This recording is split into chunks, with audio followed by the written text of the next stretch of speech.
Hello, everybody. It's Lenny Murphy of Green Book Blog here with another one of our video interviews. And today's a very special one. I am joined by Andrew Konya, the founder and CEO of Remesh, who just won the Insight Innovation Competition here in Atlanta back in June. Andrew, thanks for joining us. Yeah, thanks for having me.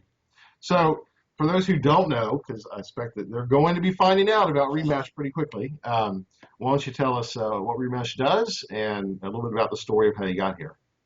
Yeah, totally. So what Remesh does at the highest level is we automate a bunch of pieces of the research process so that you can conduct research much, much faster. Now, to unpack that, what we mean is that what we actually do is have an AI go out and hold short-form conversations with people, process all of that data, and deliver it to a human moderator in real time so that that moderator can have a live conversation one-on-one with an entire group of people. So it seems paradoxical. Maybe the brain doesn't want to say, what do you mean one-on-one and all these many people?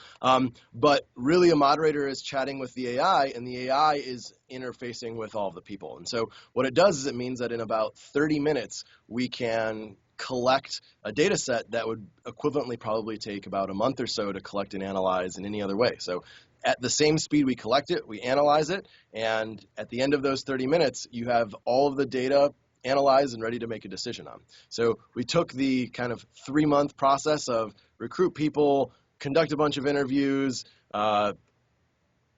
take your interns you like the least, have them hand code everything, and then process over it to try and make sense of it. And we just automate that whole stack using a bunch of machine learning algorithms. Well, that is pretty awesome. So how did you come up with this? What is your background personally? Yeah, so those are two different questions. I'll pack them together, though. So my background is in computational physics. Specifically, I worked on projects that meant simulating universes inside of computers. So as many molecules as we could, things like that. I like to build algorithms on supercomputer clusters, and so that was kind of my sweet spot. While I was working in grad school, I ended up having friends in the Middle East, and those friends in the Middle East were really frustrated because the whole world was deciding their fate. They were talking about what was going to happen to them, what was going to happen to their country, what was going to happen to their people, and those people felt like they had no voice at all in this very important public conversation. And so kind of out of jest over a Skype call just like this one, they asked me, they said, Andrew, you build AI. I was doing consulting in AI on the side, I should say. And they're like, you build AI. Could you just build us an AI that's going to come out, talk to us, and then go talk to the world on our behalf so that it represents us? And so that kind of sparked this idea of, well, could I actually build AI that would understand large groups of people fast enough to give them a voice in the world? So I spent about 8 months developing the core tech to do that. And then kind of as we started rolling out with it and going, well, what problems does this solve besides this kind of initial one, is when I learned of this world called market research that I had no clue anything about. So we kind of came in as total outsiders, weren't really sure what was happening, but knew that we had developed AI that would automate stuff that we were learning a lot of people were doing by hand and that a lot of people were complaining about. And so once we found kind of this niche of that, what we did was actually took something that traditionally was taking months and squashing that into a process that takes 30 minutes. That's where we kind of said, this is the market that we want to tackle. And the core problem that we originally set out to solve, which was understanding a large group of people in real time, turns out that is like the same core problem that market research is trying to solve, which is understanding a group of people. And then the real time part is kind of our bread and butter. Oh, that is a very, very cool story. Now, so my brain's got a lot of different directions. So first, let's kind of get talk about the pragmatic application. Yep. So, how many people can you engage with during one project, one study? Yeah. So we would call it one conversation. One conversation. Okay. Yep. And so during that conversation where you have one moderator, right now we can handle up to about 1,000 people simultaneously. So one moderator talking to 1,000 people, or rather the AI kind of mediating that. We're probably the end of this month or next month, we'll be releasing a new backend that'll support upwards maybe of like 10, 20, 30,000 people simultaneously, with the goal kind of being to prepare for larger groups for applications in the media space, where you have lots of viewers and things like that. Have you had a conversation with Microsoft yet? No, we have not. So we don't want to get anywhere close our technology. Okay, the Microsoft Pulse product, their new qualitative tool. Right off the bat, think it could be an amazing addition to that. But that said, also lots of other. So the conversation, I assume it's occurring via text. Yeah, so it's a like character-based conversation. Yeah. Lives inside of an app, but that app runs in a browser. So it means for people who participate in these studies, they click a link, and if they click it from their computer, they're pulled up on their computer. If they click it from their phone, it pulls up on their phone. Feels basically like chat, so you kind of see chat bubbles going back and forth. Yeah. Except the key difference is that you have one person on one side, and you have this process by which we're consolidating and identifying one response that represents the entire group kind of on the other side. So it looks and feels like conversation, but with a slight twist of kind of using the AI to make a one-to-many conversation feel like one-to-one. Right, Yep. funnel it in. Okay. Yep, exactly. So I assume you're using some variation of natural language processing or some type of text analytics as part of the algorithm.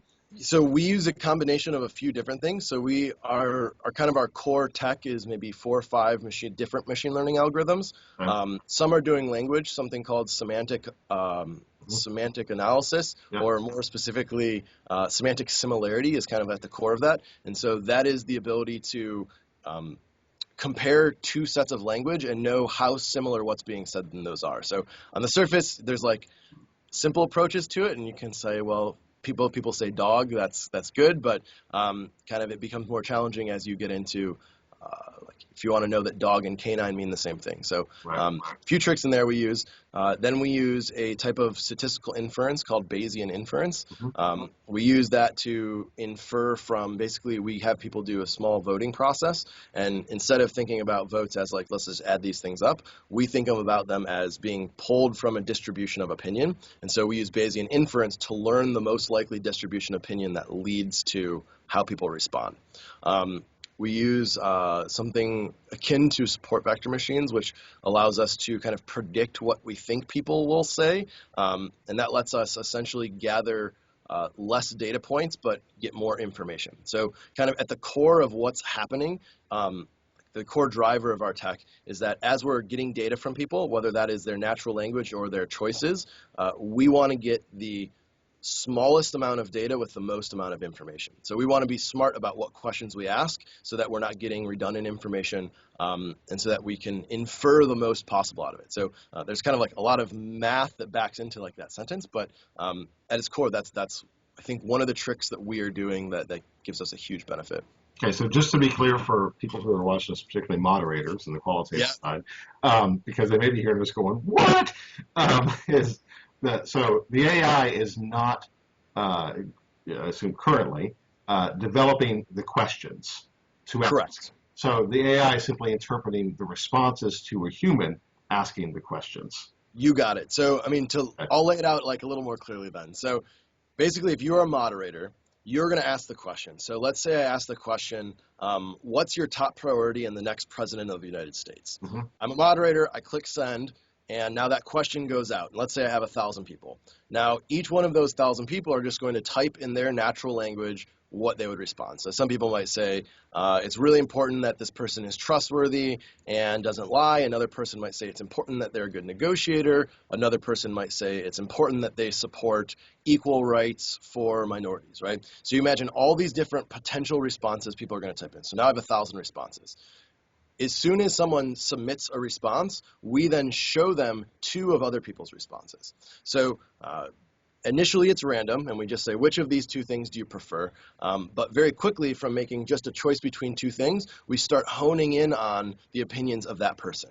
So you imagine each person gets their own unique set of follow-up questions, where those questions are in the form of, well, do you think more like this thing or more like this thing? And so in about 5 to 10 choices per person, we can basically build a really detailed representation of that person's opinions. And that's both unaided, which is what they typed, and then aided, which is how they responded to these kind of comparisons. So that's happening in real time with all of those 1,000 people. And as soon as that 2-minute window is over, then we've analyzed, processed all of those responses, identified the ones that best represent the whole group, and then we integrate demographic information. So that means that we can, say, filter. So like the same thing you would do for crosstabs with quantitative data, with qualitative data.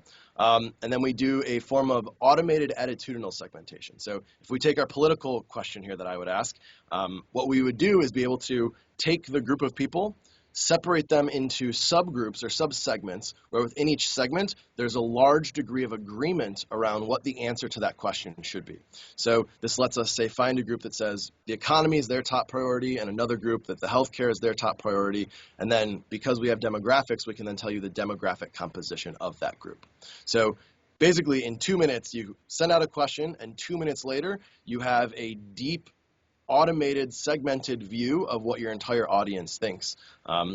And you're able to ask another question. So there's this kind of beauty of discovery that we see in almost every project that happens, where people start with all their assumptions, and very quickly they find out that they just learned something they didn't even know they should ask questions about, or they didn't even know they wanted to know.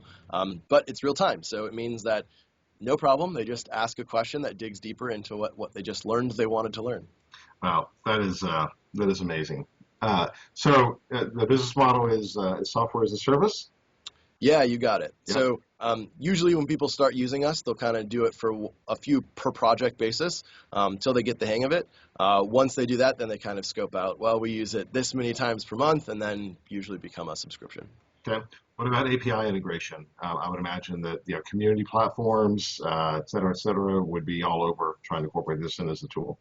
Yeah, so I think this is something we're rolling out with the new back end, which is going to be, so right now we have all these APIs, and we actually built our whole system on APIs as if we were going to open them up from the beginning. Right. Haven't opened them up yet just because we want to be able to build kind of the proper documentation and ecosystem around it. But I suspect as we approach end of summer that we'll probably start opening up both our APIs for kind of the chat service itself. So you imagine you could integrate with a community group or something like this, and then maybe some of our core NLP tools so others can make use of those. Okay. You're going to get bought like really soon. It's pretty, I can think off the top of my head of 10 companies inside and outside the research space that would, hopefully after they watch this, Yeah. and then you owe me a Star Wars thing. Then I owe you another movie. So. I mean, it really is an amazing what you're describing. I think of the applications across the board. Yep. It really is fairly amazing. On the NLP side, are you also doing sentiment? So so we're actually we're going to be rolling something out. Probably I'll talk about it in a high level. We'll probably announce something more specific. Essentially a generalized framework for sentiment analysis. So right now, most sentiment analysis comes of the flavor of, is it good or is it bad? Right. Maybe if people are doing it really well, it's like, is it good or is it bad relative to some word or some idea? The framework we're rolling out will basically allow us to define arbitrary sentiment axes. So you imagine I could define one axis, which would be how much are people thinking about the future versus thinking about the past? And so take our framework, give it examples of people talking about the future and examples of people talking about the past, and we can now build a semantic analysis module that, given any new response, is going to map it along an axis from talking about the past to talking about the future, and do this. So you imagine we could define anything that you can come up with. Well, it could be this side or this side, whether that's positivity, whether that's thinking about something as having value. So imagine we can pluck out if a person's talking about a product, like on an axis of how valuable are they perceiving the product. So At first, this is going to happen, I think, in concert with a few specific clients who have really specific ideas of what they want to measure. Right. But as we roll out, I suspect that we will train it on kind of, we're not experts in market research. We just build the technology. Usually it's experts in market research who have been around for a long time that will come to us and say, hey, could you possibly measure this? And now the answer is almost ubiquitously yes. Okay. Yeah, I could see. The echo again. Oh. Where did the gods of Skype? Oh, there, Yeah. I think that's better. Okay. The is emotional affect anywhere in the pipeline for the build? Yeah, so I mean that would be a thing that once this sentiment analysis module is complete, that it would handle that easily. So how that would work is, so give me an example of an emotion that you would think of measuring in market research. Joy. Joy. Okay, so let's now say that you're going to give me maybe 100 examples of a joyous text, right? Of text where people are expressing joy. I love Coke. Yeah, and then 100 examples of places where people aren't expressing joy, right? And now you imagine that we're going to not just do it for joy, but we're going to do it for sadness, or we're going to do it for excitement, or we're going to do it for surprise, right? So anything that we can get examples of these two, we can now build a sentiment axis. So the idea here is that we're building it in a generalized way, which means we're not saying we're the experts and know the axes you want to measure along, right. But we're building kind of the pipes, if you will, to do kind of all the deep learning stuff on our side. And so people who are researchers don't have to think about that. They can just think about, what do I need to measure, and where am I getting my data from? And so we can handle the other rest. Okay, so two more pragmatic questions. First on sampling. Yeah. So have you built APIs with the panel companies to recruit, or can you via social media, Twitter, Facebook, et cetera, et cetera? What are the different options to get people in? Yeah, so kind of all of the above is the answer, and we've done pretty much all of them. So kind of on the more traditional side, we'll just work with a sample company. Yeah. So just like you would imagine a survey, we're sending them a link, they're penning an ID, we're computing complete, sending it back, that kind of a thing. Kind of on the forefront side, we're using something called Mechanical Turk, which allows us to basically spin up a group of people to talk with through our platform in about 10, 15 minutes. So if a researcher says, hey, I need to talk to 50 Gen Poppers, we can in 15 minutes have those on, in 30 minutes have that conversation over, and them having all the data that they need. So we are working to get to that speed with kind of general sample across the board, but don't yet have integrations into kind of all of the different sample APIs that are out there. The other social media we've started doing things with, so because it's a link, you can imagine a brand can just post, right. Hey, come join our conversation. We're going to talk about the future of Coca-Cola or Mountain Dew or whatever the brand is that you want to talk about. And then we're starting to look a little bit more into political space right now. So you imagine that there's large audiences there whose opinions many people want to understand. And there's a few different avenues that we're looking to reach to them, both through live video, TV, and through kind of the social media, Twitter's, Facebook's, Periscope type thing. Yep. Okay. And the back end. Yeah. The reporting is largely automated, dashboard based. So Yep.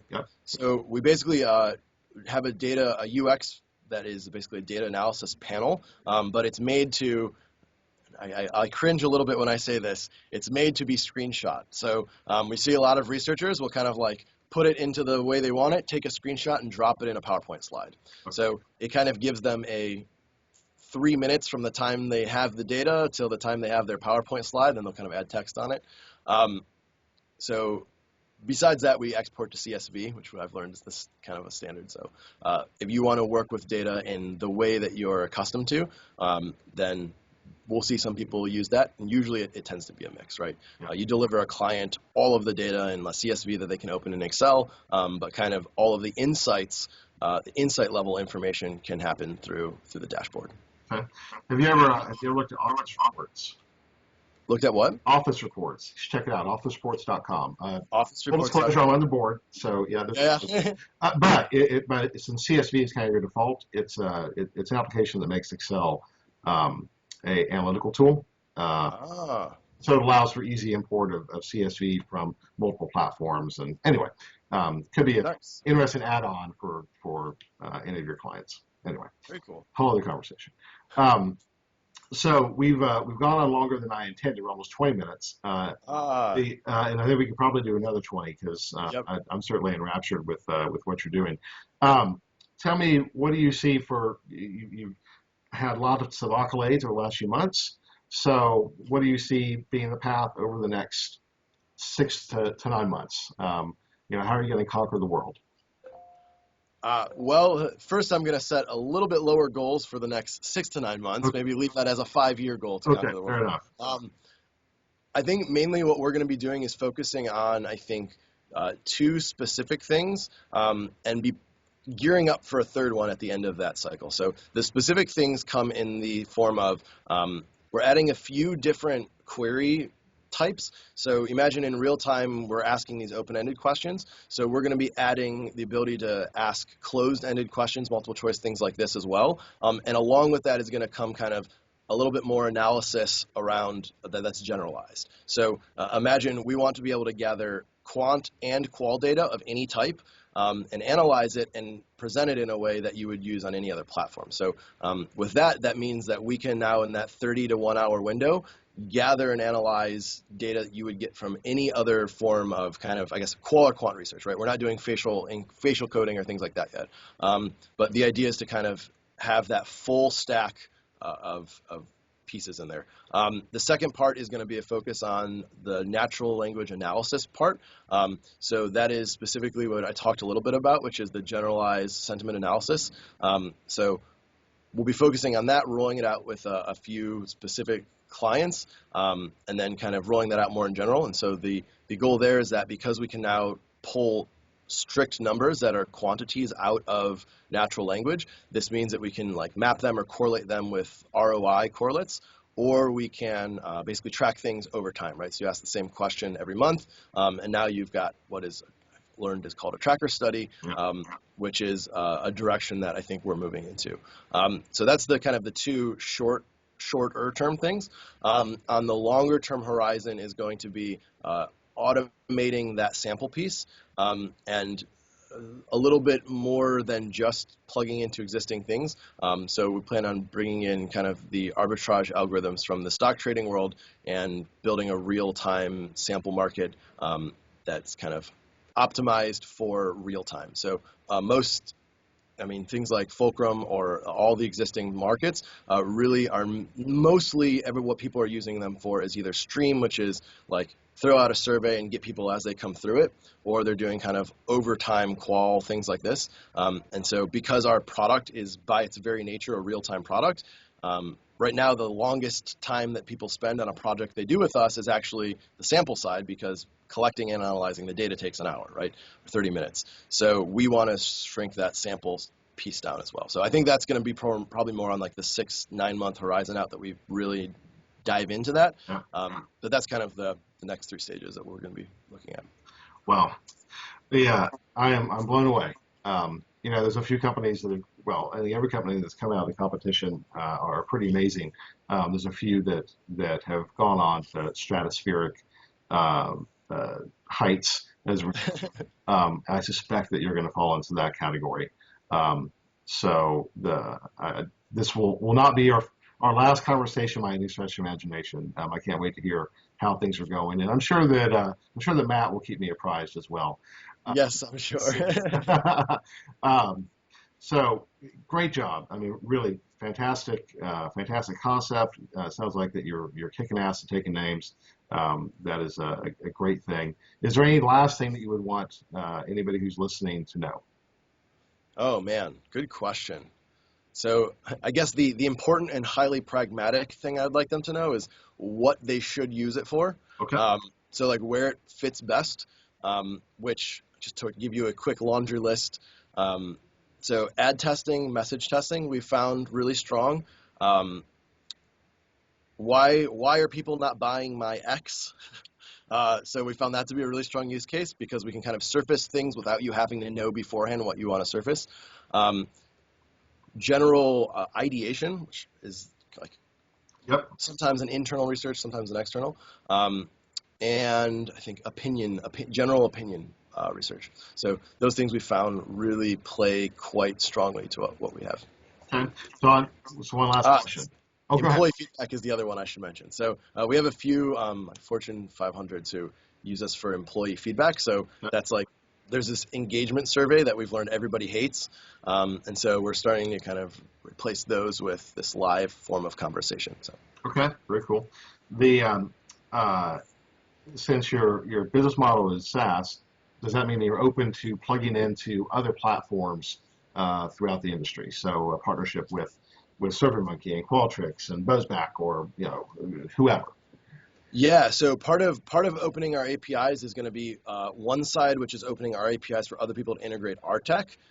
The other is probably going to be opening APIs for people to build, like take their analysis modules. So, for example, take Watson, who has different types of sentiment analysis, and actually building something that will live in our dashboard, but leverage that kind of external technology or our IP.